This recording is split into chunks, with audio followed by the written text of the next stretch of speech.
For the first square for this project, we are going to be practicing using the sewing ruler as well as being able to sew in straight lines, back stitching both ends. That is the technique. So for this square, you need a ruler and a marking tool of some kind.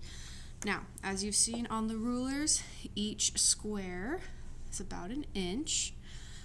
In your directions, you need to be able to draw lines half an inch away from each other. So on this ruler, half an inch is these darker lines that are in between the numbers. Okay, so how we're going to start, we're going to line up the edge on two of the corners, and using our marking tool, we are going to mark it. So there's the line. I know it's a little difficult to see all of it. It's pretty light, but it's there. Then you're going to find your half-inch mark. So for me, it's on this right here.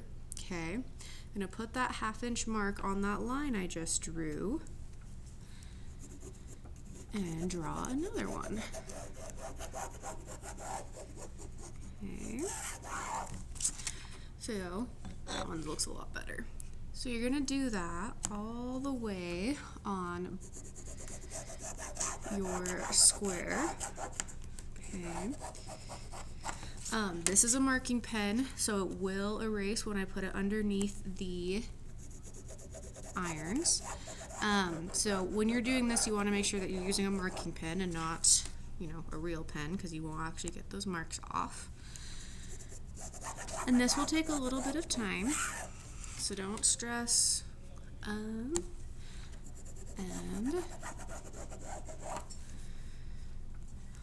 then this is to help you guys get used to using this sewing ruler, as well as being able to find your half-inch lines and inch lines, because sewing we use these rulers a lot. So I'm almost done with one side.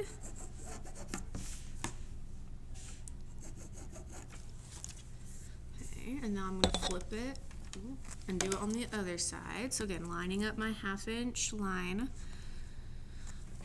and using my marking tool. Okay.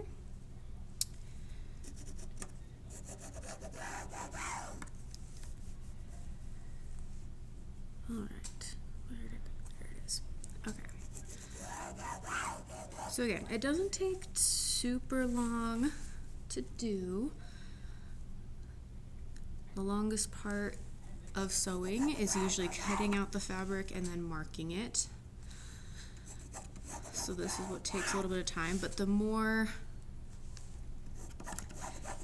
effort you put in and the more prep work you put in and you're patient with yourself and you go slow, the nicer your project will look. Sewing is not about a race.